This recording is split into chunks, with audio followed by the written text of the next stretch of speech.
get going. Um, let's see. So I just want to say thank you to everyone for being here. This is a really large group. We're going to do our best to manage it as well as we can. I'm really excited so many people have joined us. And this is, of course, the best practices working with international media. And for those who don't know me, my name is Carrie Tripp, and I am the Director of Product and Sales for Discover New England. Um, and let's see, I think at this point, I want to introduce Michelle Coda, who is our wonderful director and leader of the organization, to say a few words. Good morning, Michelle. Good morning, everybody. Thank you so much, Carrie, for coordinating this webinar this morning. So working with international media for sure is a very big part of what our office does. It's a very big part of our office's overall strategy. And we do this through monthly outreach. We do a number of different communications through press releases and newsletters. And we have media here throughout the year through our FAM tour program. And desk sides and appointments through sales missions. Like Carrie just returned from a sales mission in the UK and Ireland and had wonderful meetings and events with a number of different journalists over there. So just to give you an idea, I pull our reports quarterly. So as of March, which is 3/4 of the way through our fiscal year, we've already exceeded about $7 million in direct earned media with a combined reach of over $1 billion. And about half of that can be traced to our FAM tour program directly. So we are fortunate as a region to work with the representation that we do in these very important markets, which you will hear from one of our important partners this morning, who will lead a discussion about how to get the most out of international media and why this is important and impactful for your businesses. We're also equally fortunate to have state partners throughout New England that work so well together to promote New England as a region to a long-haul overseas audience. So it just makes sense to collaborate. I mean, we're small states and these travelers have so much vacation time, lucky them. And these are not travelers just doing quick little getaways to escape. These are not necessarily the drive market. This is an audience that is coming here to New England for an aspirational dream vacation. They want to immerse themselves in our culture. They're here to spend, and they spend significantly more than a domestic or Canadian traveler doing a getaway trip, about 5 times per person per trip. So it's such a high value audience, and working with media is such a cost-effective way to do it. And a lot of it is, there's a lot of differences between how to work with international versus the domestic media. So again, as Carrie was starting to, this webinar is being done in collaboration with our partners at the New Hampshire Division of Travel and Tourism Development. And they host a monthly tourism talk series that I encourage you to tune into if you haven't already. And they graciously offer to join forces this month. So I'd like to introduce my board member and the Director of Tourism for New Hampshire, Michelle Cruz, to say a few words. Thank you very much, Michelle. And I feel like you've said it all. It was like everything that was wrapped in there. And it's so true. For the state of New Hampshire to work closely with DNE is really important. And everything that Michelle said to attract the visitors to New England, to New Hampshire, for the outdoor recreation, for that small town charm. They look for those cultural experiences, and they come here to spend. They want to be here and they want to immerse themselves in the culture and really get to know what New Hampshire is about. So even connecting with the local communities and just finding out like what are the hidden gems in the area. And so with that, and talking about the presentation today, this really shares the information of what we try to do to get the information out there. So we are marketing the area in the way that we will attract the visitors that are supporting our economy to the state of New Hampshire. And we're looking at, international locations all over. And so it's really important to be able to partner with Discover New England to really make sure that we're able to share what we're doing to the right markets that want to come here with the interest of visiting New Hampshire. I'm excited for today's program. I'm excited that we joined forces for this month's tourism webinar. So with that said, I'm going to hand it back to you, Michelle, and starting the program. Thank you so much, Michelle. All right, Carrie, I know if you have any further housekeeping before you introduce our esteemed speaker today, I turn it back to you. Great, thank you. I do have a little bit of housekeeping. So the presentation, we moved from a webinar to a meeting because we wanted everyone to feel that they could really interact with us and ask Caroline questions. This is a really important kind of give and take to figure out how to work this market. And so one of the things I'm going to ask for people to do is when you have a question, and I say when, if you're thinking of a question and you feel like, I don't know if I want to ask it, or boy, this might be really basic, don't be embarrassed to ask a question ever. Everyone starts out at a basic level, and if you're thinking the question, somebody else is as well. So please, put in the chat, I have a question, say your name, Carrie has a question, and I'll call on you and Caroline will do her best to answer the questions. So we're gonna have this webinar go till just before 11 or 10 o'clock, 11 o'clock. Hi everyone, 2 hours. Let's do it. Sorry, Caroline. So at the end, we'll also have Q&A time. If you don't want to do it in the middle, but I think we all feel really comfortable doing this as a conversation style meeting. And with that, I'd like to begin by introducing a lady who probably needs no introduction for a lot of folks, Caroline Donaldson-Sinclair.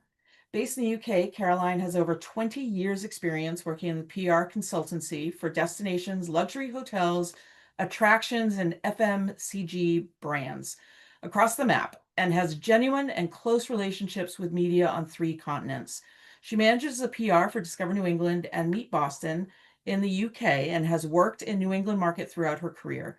Caroline is part of the team at Travel and Tourism Marketing Limited. I often refer to them as TTM, which also represents the region for our outreach to tour operators, agents, airlines, and other travel industry organizations.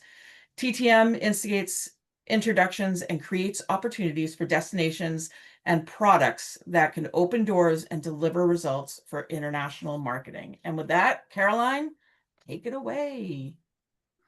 Hello, everybody. Thank you all for coming today. It's so exciting to have so many people on. Unfortunately, I can only see about 4, which makes me feel a lot more comfortable, but it's lovely to know you're out there. Yes, I work for Travel and Tourism Marketing, and as Kerry just explained, we are your direct representation peoples in the UK. We also work with Tony over in Ireland, who does exactly the same job, and we work very closely together as a big team. You can see the UK team on the screen hopefully now, and it is quite a big team. We work with the media, and that's where I come in, and we also work directly with the tourism industry, with the airlines, with the tour operators, and with the frontline travel agents. So we try and be as joined up as possible, making sure that we're understanding the market, seeing what's going on, delivering what's kind of the next big thing, and hopefully the next trend to the journalists, and bring them out to you. As Kerry was saying, I don't want to bore on for an hour and have everyone fall asleep and start dropping off. It will be much more successful, I think, if you please just, when you've got that question, just ask it, because this is a very mixed audience. There's a lot of very different levels of experience of the international market. So for me to kind of pitch, I want to make sure that I'm talking to everyone here. So please don't feel awkward. It will help me a lot if you will chip in. Okay, let's get started. So, international media versus domestic media. We have talked about this already a little bit. Michelle touched on the main points. Why bother with the international market? They seem an awfully long way away, and do they really touch my life? Well, yes, they do. An international traveller will stay longer, will spend more, will not cancel because the weather's a bit crappy in New York and they think, oh, let's leave it, or the fall colour hasn't quite come in, or the snow's not great. We don't rely on the weather, we book and then we come and we stay. That said, we have a huge amount of opportunities to travel, and we travel very far and wide. An American domestic traveller tends to be just that. They tend to maybe move around the States, but not travel abroad so much, probably present company accepted, let's be honest. But we live on a very small, very crowded island, and we like to get off it as much as possible and get away from each other. So attracting people to the USA is obviously what we're here for, but we do have to remember that they have a big choice. So the more we can tell them about why it's so important they come to New England, the better, which is where you come in. We're going to talk mostly about kind of hosting media today, but I also want to start off by just saying it's not all about, you know, cost to you. That support comes very much from letting us know your news, just keeping in touch with us, telling us that, you know, this is a new hotel in your area, or this festival is coming next year. All of the news that you've got, the stories that may seem obvious to you are bread and butter. That said, it's no point telling me it's happening next month. I need to know, you know, at least 3 months in advance what's going on. At the end of this, you will see my email address. Please fill my inbox with your news and your information. None of it is wasted. We need to know what's going on, and that's what we use to get the journalist talking about you, and yes, ideally traveling there. Okay, so what does media support mean? With an international journalist, the first thing is we've got to think about getting them on a plane. They're not going to pop up from New York for the weekend because they've heard about something that you're doing. You have to think really much further in advance. We've got journalists out at the moment from Australia. Well, we started talking to them in, I think, July of last year. So it's taken, well, to be fair, I've been working on Helen for about 15 years to come out to New England. I'm feeling very smug right now because she keeps telling me how amazing it is, and oh my God, I wish we'd done this sooner. And it's like, well, you know, but that, you know, but it in realistic terms, we're talking about certainly 6 months ahead that we would start working, if not more than that, depending on whether it's a seasonal story. So we've got to work much further ahead. So if you know something's coming in 26, even 27, start telling me about it now. We will start working on it. And then what does that mean? So it means, yes, definitely filling up our inboxes, making sure that we're on your newsletters. Newsletters are great. The states do a phenomenal job with their newsletters. So make sure that you're in their newsletter and make sure that you're coming through to us that way. That's really, really helpful.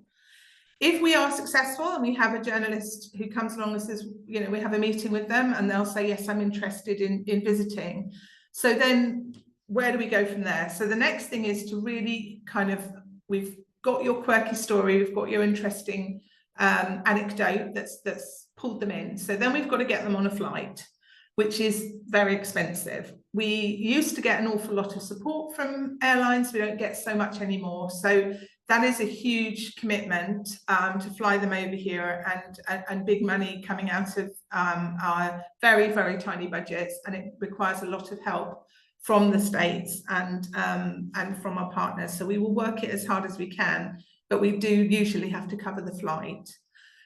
So when they get there, the next thing we're really going to ask you for is accommodation support. Again, they're not coming for just the night, they're coming for quite a long time. So we will try and move them around the States, and we do tell a journalist that ideally they have to come to at least 2, if not 3 states. So we need to coordinate an awful lot.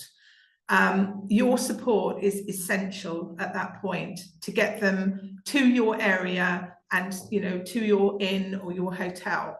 And you may think, goodness me, you know, that's not really fair. Why have I got to, you know, to have that big cost? Well, it's you know, that's where the Pied Piper comes in. If we don't have them staying with you, they're dropping by and moving on, it's very difficult for them to really get a sense of the place. And Michelle talked about knowing the locals, speaking to the locals. That's where that comes in. When they've got some time, when they can stop somewhere, where they can really stay and absorb the community, that's what excites them. Certainly European travelers, they want to know you, they want to meet you, they want to connect. We really, really ask that they're given the opportunity to meet the local people, that to connect, to be welcomed by the CVBs, and have the opportunity to talk to you one-on-one. Because with the best will in the world, you know, we're over here in London telling them how wonderful New England is. We finally get them over there. They want to talk to you. They don't want to still be relying on what I told them 6 months ago is the things that they should do. You know, time will have moved on, exciting things are happening, and you will know more than I will, with the best will in the world. So please think about how you can support, how you can get involved with. Definitely accommodation is our biggest one. It's a huge ask, and we are aware of that, and we wouldn't ask you, believe me, if it wasn't going to be worth your while. We will ensure that the journalist is going to cover you as part of their story, that you will appear in print, and that is very expensive if you want to think about it as an in-kind investment. It's huge. We tend to hang on to our magazines, and now, God bless the internet, you know, nothing is ever lost now. If you have worked with the Times, say, your piece the piece stays up there forever. It's not news, you know, what we call fish and chip paper the next day. It's up there forever. So when people are Googling about looking for accommodation in a region, they're going, you know, that story is going to come up, and they're going to read about you in quite a specialist, you know, magazine or newspaper. That's a strong endorsement. We used to say it was worth 3 times any advertising. So it's a huge endorsement to have editorial coverage of your property. So please think about that. And similarly with meals, it's the same sort of deal. It's a huge endorsement, and it will be up there online forever. You will have the print coverage, yes, but the online will stay there. So please do think about that. Okay, we've talked about you know, meals and accommodation. Oops, sorry, go back one. There we go. We talked about meals and accommodation.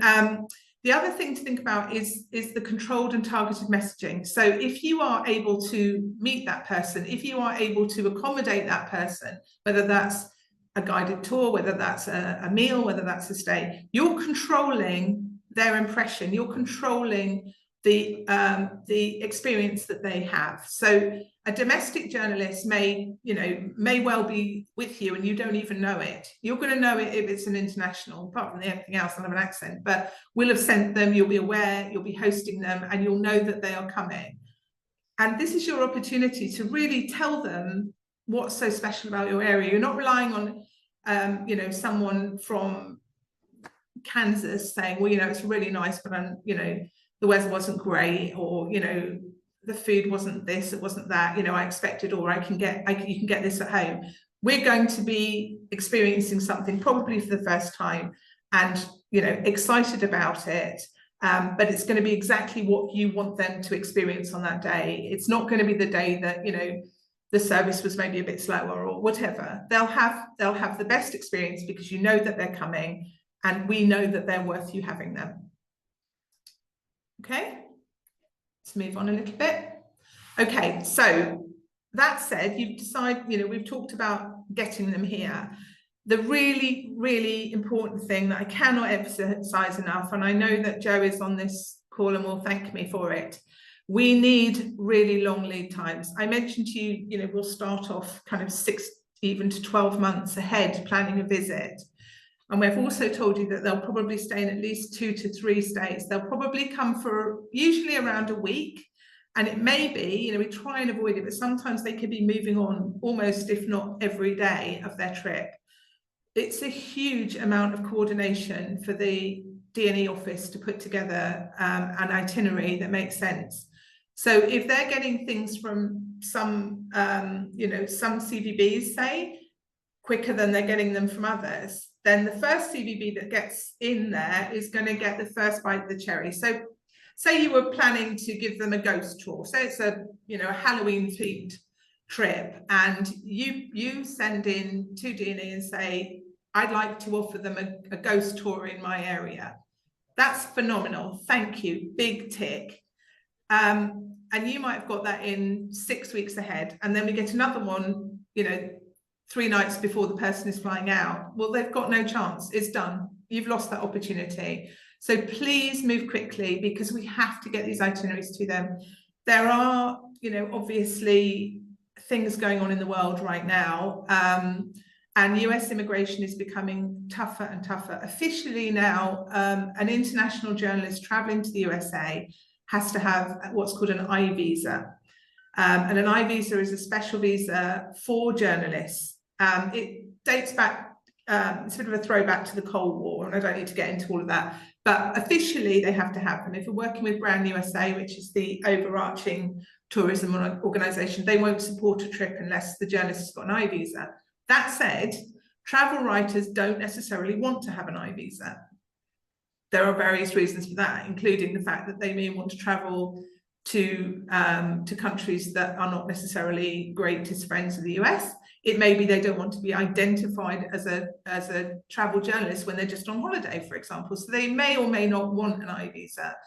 But what they must have is the ability to talk about their whole itinerary when they're coming into the USA. And now some places are asking that they must have a printed itinerary to show on arrival in the US for immigration. So if we give them an itinerary which has got holes in it because, oh gosh, you know, we haven't managed to get those 3 days sorted out yet, or the last 4 days sorted out, or something like that, we can put them at risk of not getting into the country, and worse than that, getting their what we used to say, getting their passport stamped. But actually it means, you know, there'll be a flag on their record that they've been turned away from the US. So we've got to be super careful with them now, and they may well pull the trip at the last minute if they haven't got what they need to come through immigration safely and quietly.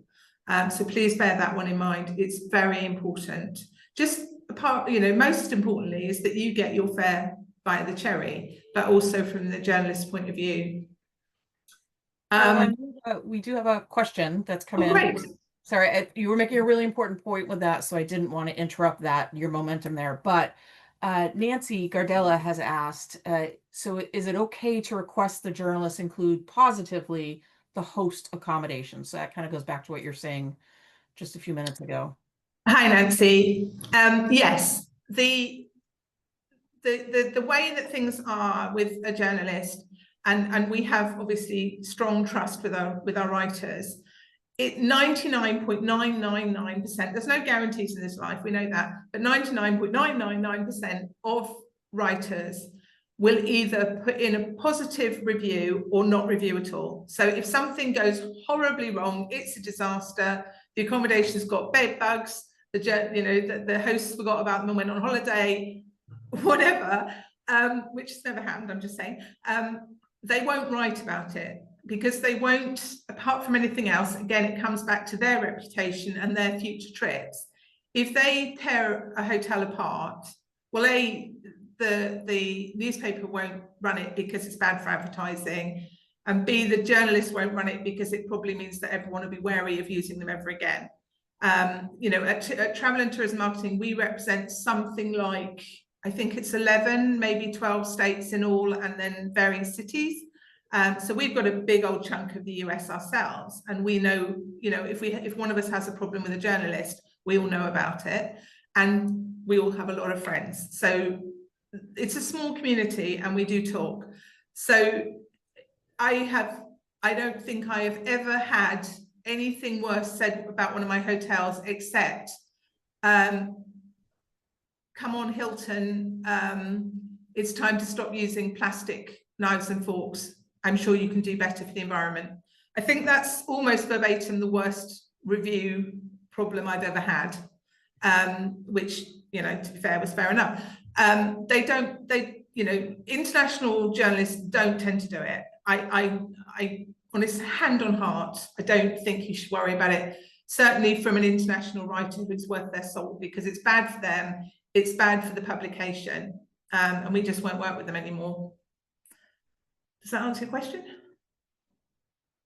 Hope so. I think that's great. Thank you so much. Okay, so I think we talked a little bit about that. Let's move on. Right, knowing your media. So we've talked about foreign media. They're like foreign citizens. They are different. You will find, you know, you may well find that your location, your property, your attraction fits better with one country than another. You know, you may have strong German connections, or strong Scandinavian connections, or strong Irish connections.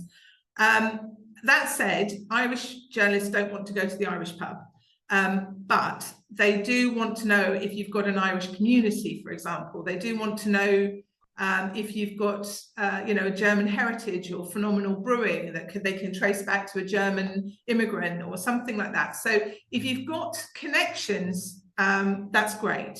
And it's good to know about that and think about that when you are reaching out to D&E and seeing opportunities and want to get involved. You know, you could say, gosh, you know, you might be surprised, but we're a Spanish family, and you know, we love to meet, you know, we would love to welcome Spanish guests because we're Spanish speaking. So do think about those kind of connections, because they are important. Also, there are areas where we tend to travel differently.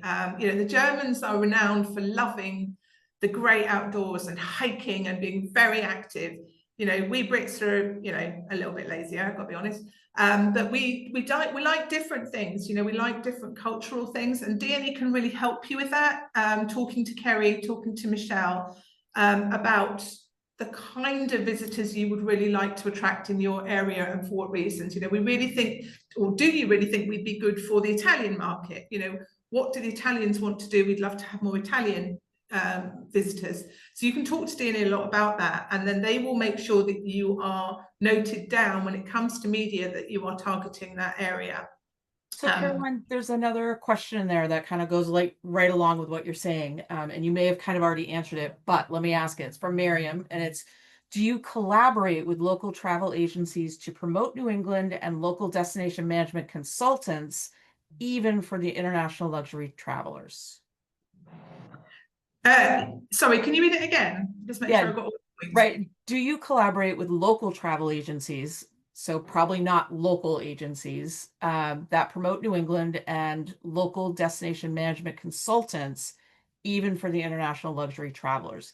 I think that's kind of a two-pronged answer, right? Yeah, let me do my best on that one. Yes, we do, absolutely. Very much from our travel trade team, who I mentioned, that work along with us. They will work very closely with the local DMOs, with the ground handlers, to connect the right properties with the right travel agents over here, and make sure that our tour operators are aware of, for example, particularly luxury specialist accommodation and areas that you know, that can offer you know, a luxury guest specific things that they would be looking for. Is that kind of what you mean? And then we will, from a PR team, we will then say, hey, you know, we need to target the luxury media for this particular resort property or area that has, you know, much higher end potentially, or, you know, if luxury is the subject, or adventure or whatever, we will then coordinate our PR for that region specific to, you know, those specialist areas. Does that answer the question? No, it doesn't actually. My question was related. I represent an international luxury travel agency, and so we're working to take Americans to Europe and to the world, but we're also thinking of bringing Europeans to New England, especially, and working with destination management consultants here and promoting New England and all of its beauty, both to Americans, but to international travelers as well. Can we work with international media, work through you, so that we prepare curated journeys for international travelers who want to come to New England? Okay. Or are you just dealing with British travel agents? Basically, that's my question. No, okay, I understand you better now. No, Discover New England has offices like mine in a number of different destinations. So Michelle will correct me if I'm wrong, but the UK, Ireland, Germany, France, Mexico, Italy.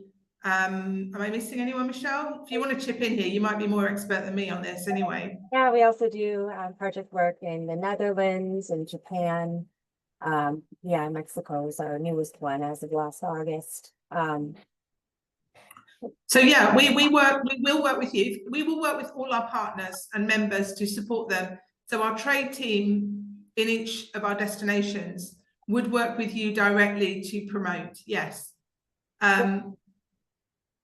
If Miriam, if you want to be part of Discover New England, or if you already are, I'm not sure, but as a partner of Discover New England, yes, we will work with you to attract internationals into the US inbound from any of those areas where we have an office, because we have a trade team as well as a PR team. The PR team comes in obviously after the trade team, so they start the process, and then we support them with promotion to the media.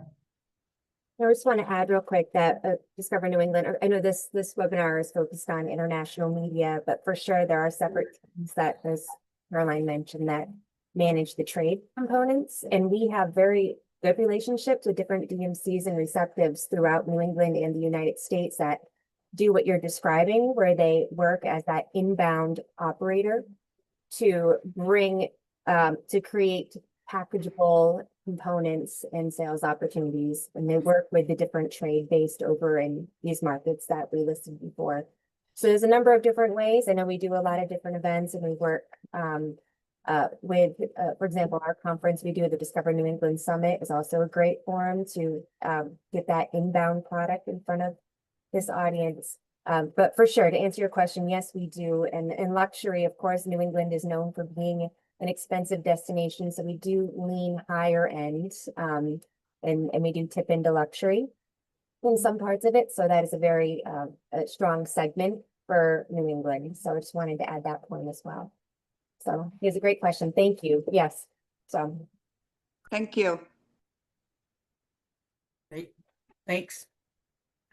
Okay, so the next thing to talk about is just kind of breaking down the media and their different focus, and how you work with the different areas, I think, quickly. So we'll start off with travel trades. We've just been talking about the fact that we are here to support the travel trade activities. So if we've got a new tour operator, if we've got a new region that we're working with, if we've got a new property we're working with, we want to get that information out to the travel trade media. Travel trade media work directly talking to the travel agents and talking to the industry about what's new and what's out there. So their specific audience is fundamentally the frontline sellers of your product. Consumer media is much more what it says on the packet. You're talking about what's being read by the general public. So that's the national newspapers, the regional newspapers, and the magazines. And they all absolutely have their benefits. The nationals obviously reach the biggest amount of people. They have the great reputation. They have the best known and probably the top writers. Similarly with the magazines, they are very similar, but they tend to stick around longer. That said, now obviously with online, that's changing. And as I said, once you're in one of these publications, you're never not in them anymore because it's always online. The regionals are maybe a smaller demographic, but they may also be super important depending on what the news is. So, for example, we've just had a new flight come on from Edinburgh to Boston with JetBlue, which we're absolutely thrilled about. And on top of that, Delta has put back on their summer flight, so out of Scotland, out of Edinburgh as well. So we've suddenly got a really strong opportunity with the Scottish market. So we're working that market really hard at the moment from a PR point of view to really support that flight and make sure that we're getting as many Scottish writers and Scottish readership onto those flights, and obviously Northern British as well, that it suits better than coming down to stinky old London all the time. So regionals may have a smaller first grab, but they're also maybe a more successful story in terms of people, getting excited and actually getting on a plane as opposed to reading it and thinking, oh, that would be nice one day. If it's suddenly really easy for them to get there, then obviously that's a great story for us. A word on influencers as well, or content creators. So this is one obviously that's coming up more and more and more, and people are very nervous about whether or not they should work with content creators, and how do you know that you can trust them, and they want money, and is that usual? So just a little bit about content creators. So yes, they are important. It's no good being sniffy and saying, oh, they're not real journalists, they're not real that, not real the other. If they've got, tens of thousands of followers, then they are doing their thing, and they are doing it successfully, and they are influencing. If you are approached by an influencer, and likely as not, they'll come to you directly before they come through us, because We are reticent about working with them only because mostly they want a fee, which we don't have to give them. So if an opportunity comes through to us, we will, if we think they're worthwhile, we will offer them to the area that they're interested in. But likely as not, we probably won't work with them at the moment. There's very few exceptions to that. If they come to you directly, things to bear in mind that are really important is do your homework, do your homework, do your homework. What is their followers? They can't really fix that too much anymore. Google is getting very smart to it and very wise to it. So check out their followers. Check out what kind of content they've produced when they've worked before. If they approach you, ask them for their what's called their media kit, which should be an information document all about them and all about work that they've done before when they've worked with a third party, i.e. you, and the success of that program that they did, that project that they did with the person. Check out the fees and then think of it very much like any kind of business contract. What are you expected to receive in return, and get that in writing? How many reels, how many daily posts, how many daily posts will they produce for you? So you know what you're getting. And then if I were you, I would also check them out directly with whoever they show you a project that they did before. So get in touch with that industry member. So if they've worked with someone in Washington before, just reach out and say, hey, they recommended you did an amazing, I saw you did an amazing project with them. Can I have your feedback? Would you mind giving me your feedback on how it went? Just do as much due diligence as you can before opening your doors and saying, yeah, come on in for a freebie, because they have to work very hard as well. And it's not free for them. Obviously, it's their time, it's their commitment. But just make sure that you are being very cautious and careful, because there are a lot of people out there who are sticking a hat on and saying, I'm an influencer now. But just make sure that you are comfortable with what's happening. And if you're not, give me a shout, okay? I'm here to help you. I'm here to advise, and we will look into them for you. And that brings me on to my next point. Talk to us. We are here to help you. We do work for you. You've got my email that will be coming at the end of the of this presentation, and we want to, it's an exchange. That's why I keep saying with this presentation, I don't want to just bore on. We have to discuss this. Every single opportunity is a different one than the last one, and each journalist is different, and some are easier than others, God knows. And we want to discuss with them if they're right for you, if you're right for them. If you're not sure, can you tell me more, Caroline? Oh, I've had this approach, I'm not sure, what do you think? Should I work with this person? If I don't know, I'll find out for you. Okay, right, let's have a look. Right, just a few quick pointers again. So you've decided to accept a writer. Meet them and greet them.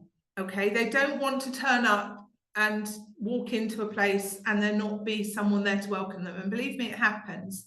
If you've got a small inn, and I know you're busy, just still take that time. For goodness sake, you are putting in a huge investment here, and we really appreciate that. But sit down with them, have a glass of wine with them. You're not disturbing them. They're not on holiday. Okay, I want to put a really big parenthesis around that. These people are not on holiday. They are here to work, and you are here to get what you can out of this because you have invested financially in it.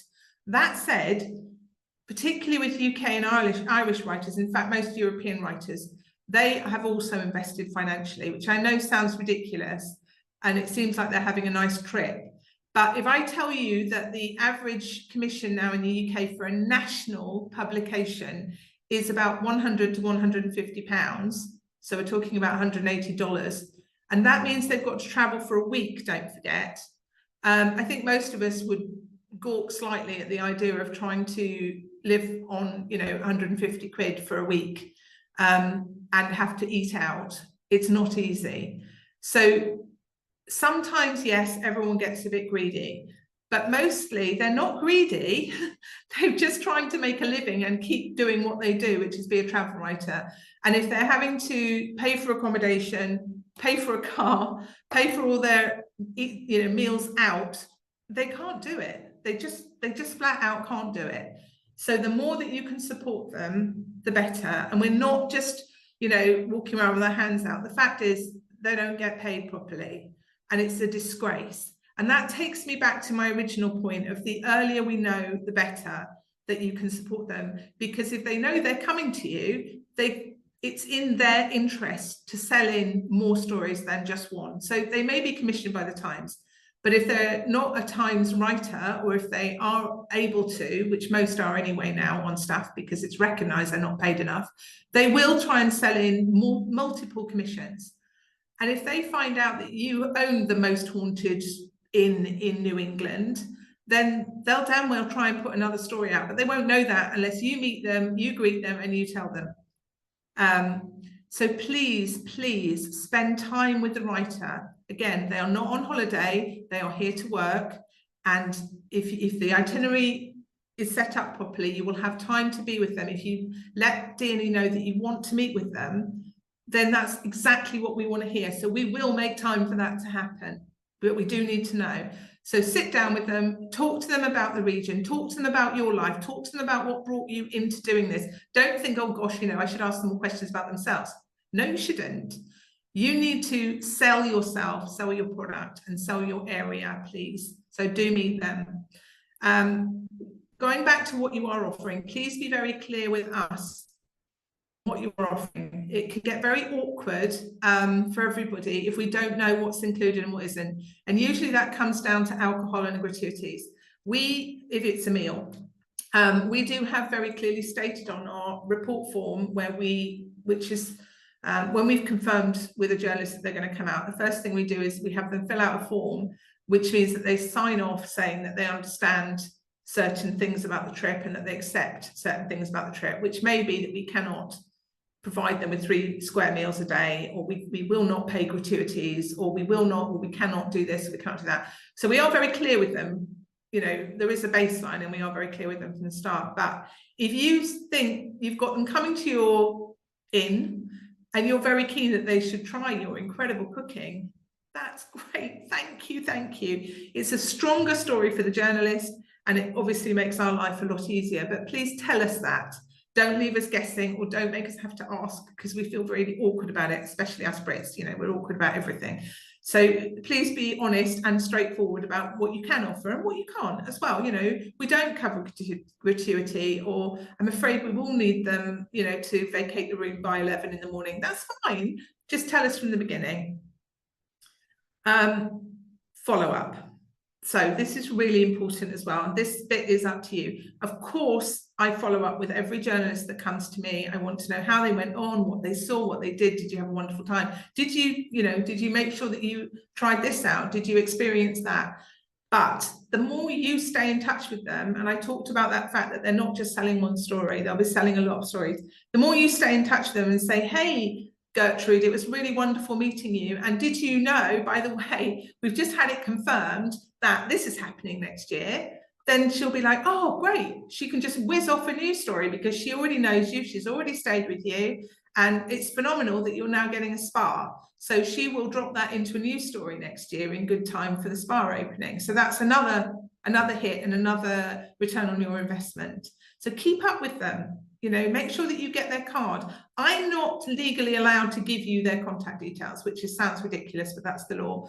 So get them yourself. I won't be offended if you're talking to them. If you CC me in, that's marvelous, and I'd love that. Thank you, because now I know you're getting a spa next year as well. But do stay in touch with these journalists. Do keep on their radar. They may want to come back and see you again, but if nothing else, they'll want to keep selling news from you. So please do, and they do appreciate your investment as well, and they will try, they'll make friends and they'll try and look after you as time goes on. So think about those future stories. Okay, prepare yourself. Pet peeve. Images. People, help me. Images and video now as well. Make sure if you've got a beautiful property, or a wonderful restaurant, or, you know, you represent the most beautiful botanical gardens in New England, please have images of them in 4 seasons. Okay, we may not be able to send that journalist in spring to see your peonies, but we sure as hell want them to know that your peonies are the best peonies in the whole United States. Please take photographs. We had a situation last year. See how I PR'd that, not an incident, a situation. We had a challenge last year that a journalist came out and stayed in the most glorious property. It was beautiful. They stayed in the winter. The story was for a magazine. The magazine decided to run it in the fall. So we went back to the property and said, hey, you know, can we please have some images of your beautiful New England property in the fall? And they went, oh, sorry, we haven't got any fall pictures. So this was publishing in the summer, because magazines work 3 months ahead. So even their publication, their actual production is 3 months ahead. They traveled in the winter, so their pictures were all snowy. The magazine was going to press or lay out anyway in the summer for a fall story, and we had no fall image of the inn. So guess what? You know, they wrote it up, they talked about it, they talked it up massively, but they couldn't run a picture of it because they didn't have one that wasn't in the fall. What a wasted opportunity. You know, cliches are cliches for a reason. Something, you know, a picture does paint 1,000 words, even to a, you know, a journalist. Please make sure that you look at your image gallery, update it, check the resolution of your images. An iPhone image now is you know, provided it's taken by a decent photographer, is high enough resolution to use in a magazine. So it doesn't need to cost a fortune. Also, another quirk is some editors like to see people in pictures and some editors hate it. Lisa Minnow at The Sun will reject any image with people in it. I never understand why, because I think it's really nice and it makes a place look more real, but she hates them, hates images of people in. I think, you know, I disagree, and a lot of editors do. And if you are going to have people in them, try not to have them look like perfect models with super shiny teeth and, you know, 2.4 children. Make sure that it's a mix of race, make sure it's, you know, LGBT friendly. Please think about it, but make them look like real people. That's really helpful to us. Okay, we can't do it without you. Questions, please? Or anything you want me to go back over or explain more clearly, just let me know. So Caroline, I have just a couple quick questions just to get it started as people enter in their questions and think more about it. You talked a little bit about the lead time from when you've either met with a journalist or when a journalist has come and stayed at your business. And what is the expected lead time for that article to run from when the time that you've met with them and had this engagement with them?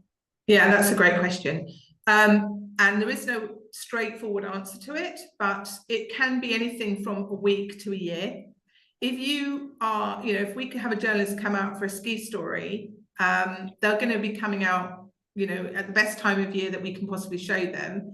So say that's March, an early March ski story. That's not going to run probably until at least September, October the next year, when people start to think about booking skis for the next year. It doesn't make any sense for us to allow them to run that in August, because we will lose that memory. You know, we want to work with our trade team, and we want to make sure that we're supporting what they're doing. So when they're going out to, you know, to the tour operators, and really the tour operators are running promotional stories about New England, that's the time that we want our press to be running ideally. That said, you know, this feature that's appearing now, this is about, oh gosh, I hope Caroline's not on this, Katahdin woods. Am I correct? Am I saying that correctly now? You said it perfectly. Perfectly. Thank God. So the first story on the new contact center in Maine ran, I think she came out, oh gosh, now when was it? I want to say it was, I can't remember, probably 3 months ago, maybe a bit more. And she's run a second story already with an update on, so no, it must be more than that. It must have been about October last year. Gosh, I can't remember now. But this has already had 2 stories because it hasn't opened yet, but it's such an important story that and it fits with what this is Wanderlust. Sorry, I should have started off with saying that. Wanderlust is one of our premier beautiful travel magazines. If you're not familiar with it, get familiar with it. It's wonderful. And Jackie at Gate is their US features editor, and they're running a year of the local, they're calling it. So they're really promoting Native American communities, and then just local people telling local stories, producing locally. And so this was a fantastic story for her. So she ran it last year, first of all, as this is happening and we're the first in, which was great. And now she's just run a double-page update on it with an interview with them, and it still hasn't even opened yet. So it really depends, going back to the actual question, it really depends what the story is. If it's I went there and I had a great time. We just had Robin Wilson in Cape Cod in March, April, and she's already run the story because it's about Jaws 50th. So bam, it's got to go out for June, because that's when the 50th anniversary is. So it can take, if it's a seasonal story, you know, be prepared. It could take nearly a year to come around because it needs to fit in with when people like to book. If it's a, you know, if it's a news story, it'll come out a lot quicker. So we have a question about kind of follow-up, right? So after a FAM with a writer has been hosted, so the question is, and if we host a FAM, can we expect to receive a link to the story when it's published? So you want to talk about like process of how we do that at this moment? I will, but I'll let you finish the story, maybe, Michelle. So yes, so as soon as, so we have various databases here in the UK which crawl the internet for stories that have run, because it may be that something's run and we don't know it. If we put out a press release and someone's picked it up, we may not be aware of that. So, you know, with the best will in the world, we can't read everything all day long, and we wouldn't ever have time to do our jobs. So there are specialist companies that actually kind of crawl the internet looking for coverage. So if we find a piece of coverage, we will then assess it. We will work out what the, you know, what the readership or the reach, as we call it now, because of online versus print. We will look at the reach of it. We will chart that, and we will chart the value of it. So should we have had to buy that in advertising, the equivalent in advertising is how we kind of equate the value of it. So if something is a full page, for example, the article that you're looking at here is 2 pages in Wanderlust, you're probably looking at around, you know, $15,000 to $20,000 worth of value in that. So we will then put that article together into a PDF with the value and with the reach and send it to New England. And then you guys will, over to you, Michelle. Yeah, and then from there, so the way we coordinate FAM tours, when I'm talking about the FAM tours specifically, is we would work through our state partners, and the state partners work through their regional partners. So we forward that email out to the state partners. And we just started doing, because we maintain a master tracker of all of this, so we know when articles ran that came specifically from the FAM tour, as well as what Caroline was describing, the clipping programs and the clipping services. So we know what articles ran from assisted. So whether it's through pitches or meetings Caroline has done or press releases, and we're able to keep track of those articles and what their collective earned media value and reach are as well. So those now get sent out quarterly to the states with links to the articles that ran in case anyone missed, for whatever reason, one of the push outs that we do.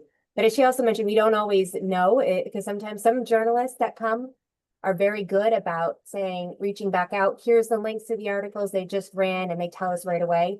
Others, it's really like they don't remember to do that for whatever reason. And our team, it's just a matter of going through those clipping services and finding them. And then so we do our best to stay on top of it and notify our state partners and those partners that supported that. Yeah, and I think if I can add one more thing to that, I think one of the things that we look at when the articles come out is we are giving those to the state partners, because that's how we've set up the FAM, right? We've gone through the state has reached out to the local, the hotels, the restaurants, whatever it may be. And so we're providing it to the state, and the state typically is turning it back to the partners that they asked to work with this. So if you're ever in question and want to see if something's run and you're unsure, please reach out to Michelle, Joe, or I, and we can certainly look at our tracking and let you know. That's not a problem. That's easy peasy. Yeah, and from my end, this is not an exact science by any means. It's an ever painful process of trying to find a company that doesn't miss anything. They all miss things. They're better, but they're not perfect by any means. So if you are missing a piece of coverage and you haven't heard from us, you can always send us a nudge as well and just say, hey, Caroline, can you have a look at that run? And sometimes we can't find it either, and we'll have to go to the journalist and go, did this run? We had it very recently with a piece from a feature that happened from a press trip with Mount Washington, and again, it was a very seasonal piece, and we had been in touch with the journalist asking about it, and then we went quiet because actually it's a seasonal piece. And then the next thing we know, he's like, hey, I was talking to him about something else, and he's like, did you see my piece? And I'm like, I didn't know I'd run yet. And he's like, yeah, sent it to me. And yeah, the clipping service have missed it altogether. It's very frustrating, but it is, I'm afraid, a fact of life. So if you are missing something, get in touch with us. And if nothing else, we might be able to say, it's coming out in February. And that's every situation's a little different, right? It's just like different.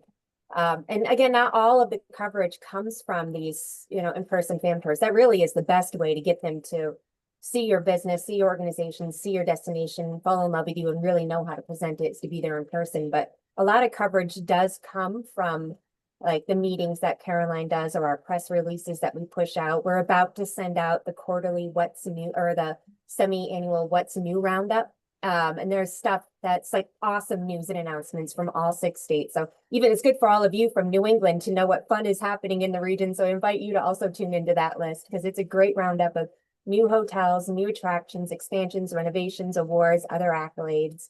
So there's quite a bit that goes out, and that gets a lot of play throughout the year as well as through our meetings that we do. I know we're getting close on the timer. We're just about I just had one more important question I wanted to ask, because I didn't see another one in the chat. If that's okay, Carrie, if I take another minute. Absolutely. You're the boss. Yeah. So a lot of, when it comes to the different types of media that comes through, whether it's like trade, or whether it's an influencer, or more of a traditional media, or someone who does different type of mixed media, when do you know when to comp? When to give an industry rate, when to offer a rack rate, when to decline? How do you know? And I also want to make one other side point, because I know this is something that is a very important factor when it comes to international markets. These countries, and you look at the size and the reach of their audience, when you look at that size for like Ireland or the UK, like don't compare it to somewhere that's like the size of the United States, which has a lot of people. Like you have to look at it in terms of influence in the scale of the market that they're reaching. And also the niche audiences as well. You may not need to have such a large audience of followers for a luxury publication, for example, to really get an economic return from it. So it's a niche, or like an RV or motorcycle. So I know I'm babbling so much, but how do you know what level of support to provide the state when they're reaching out, or if someone were to go to your business directly? Yeah, that's a really good point. And a lot of it does come, a lot of it does come down to 20 odd years of knowing who we're talking about, and knowing the media, and knowing also what's behind the commission. So what are we getting back? Is this going to be someone who, is traveling anyway? Are they, is it a journalist that's traveling anyway? Is it a journalist who will write more? Someone like a Jackie Agate, who I've just mentioned, who's on this, whose article this is, I would give her my dog. Quite well, I wouldn't, but nearly. I would give her my son. I wouldn't give her my dog. She is incredible. She will repeat and repeat and repeat, and keep giving more, and keep finding other places to put something out. So a lot of it is relationship, and a lot of it is just knowing who they are. It is very important in terms of what the story is, and if it's going to, likely run and repeat. If it's something like at the moment, the Scottish journalists, I'm trying really, really hard with them. They are trying, some of them, as we know, but some of them are more wonderful than others. But it's a really phenomenal I won't say a new market for us, but a really big push in that market because we've suddenly got 2 new flights. I mean, from Scotland. We may be a small country, but it's still really expensive and a long way to get from Edinburgh to London. You're talking about a 7 or 8 hour travel, and they're not going to be able to do that probably on the day that they fly. So, you know, they've got to add that and accommodation in to any trip that they do, going both ways, most likely. So, you know, that's a huge expense on top of their flight. So now the fact that they've got Delta and JetBlue vying for seats out of Edinburgh, you know, that's a really fantastic drop in the cost of their holiday. So suddenly, northeast coast of the US is looking very, very sexy to them right now because it's so much more affordable than it's ever been before. So it's, it is difficult, but bear in mind, and it comes back to that fact that they're probably getting £150 if they're lucky to come and spend 5 days with you. And if the coverage is big enough, then it's worth doing it, and we wouldn't send them otherwise. So you have to trust us, really. And by all means, we can advise on a case-by-case basis. But if we're asking you to comp them, it's because we know that they're worth it, and we know that you will get the coverage from it. You will be included. And I also want to add, and I know it's easier to have the support of our partners, because if we're working through the state and the state brings this journalist to your specific property, you're getting an opportunity that other properties won't have on that tour necessarily. So it is such a great marketing opportunity. So please support the program so we can continue to bring more journalists in. But if say your property has 5 weddings happening on that day, it's just chaotic. You're just outright, you're not going to be able to give the journalists the experience or the attention when they're there. It's at risk of the journalist having a bad experience. It's okay to be honest with the state that's reaching out, or your partner or us, to say, we really want to support the program, but we cannot promise or guarantee a great experience for this journalist on this day. So please let me know how else I might be able to support, or if we can look at different times, or we can look at different opportunities in the future. So that's also with you that. Sorry, I was just going to say, and on that point, very often they are, they need to be impartial. So very often they are duty bound to add in alternative stays.